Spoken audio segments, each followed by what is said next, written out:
recognized for 5 minutes for question. Thank you, Chairman. Thank you for letting me wave onto this committee. Mr. Huffman, thank you for your service. I'll get right into it. Assistant Secretary, how long have you been the Assistant Secretary for immigration policy? Officially since, I believe, April, but I was acting in this role since October of 2021. Okay. Can you tell me the number of apprehensions since January of 2021?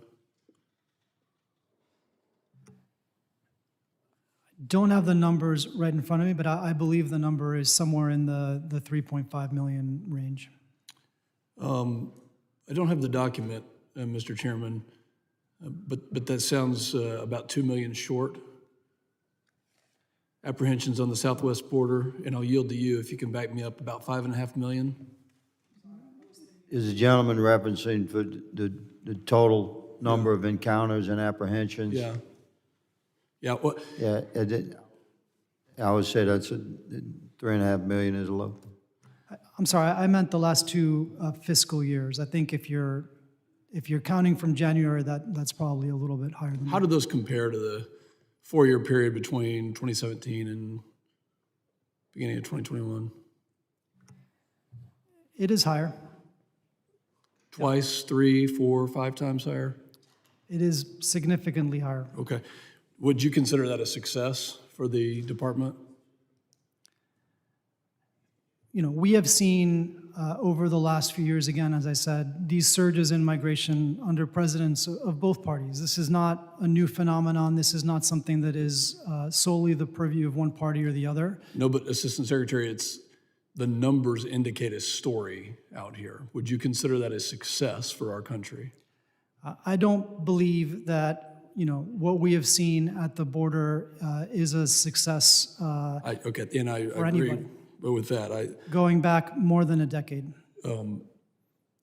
That might be the first answer that I've agreed with DHS on our border in the last three years since I've been here.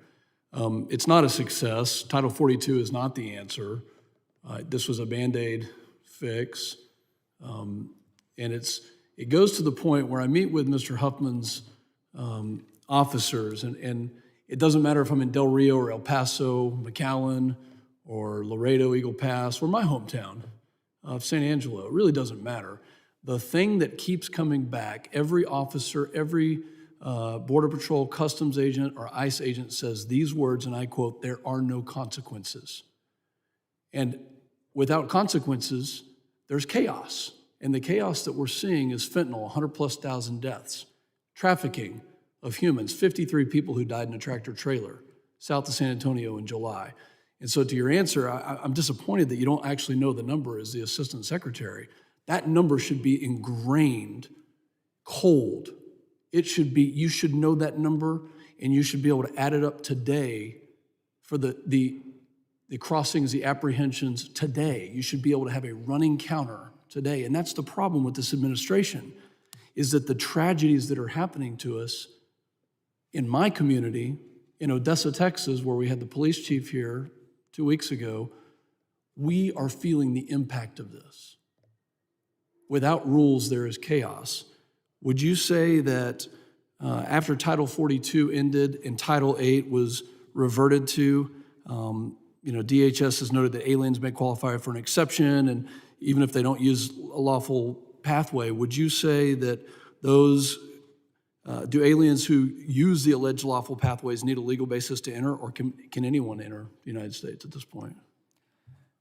Going back to my previous comments, sir, I would note that Title 42 did not allow us to place consequences at the border. To your point, we need consequences on unlawful entry in order to deter unlawful migration. That is why we've implemented the circumvention of lawful pathways rule, which does place common sense conditions on asylum eligibility, but we need Congress to act here or there will never be a success on our border.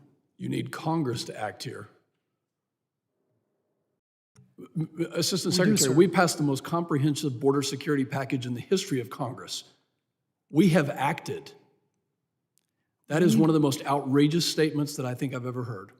We need Congress to act in a bipartisan manner to fix this problem. Neither party is going to solve this on its own. Mr. Chairman, my time has expired. I am having trouble. I indulge the gentleman. We passed H.R. 2 and have acted.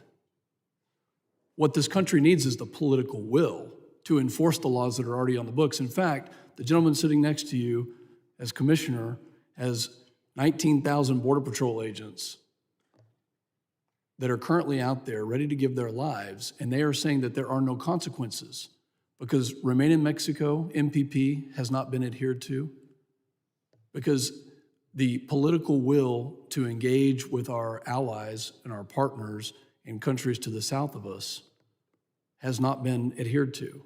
We had policy that deterred, and without deterrence, we will see a massive surge.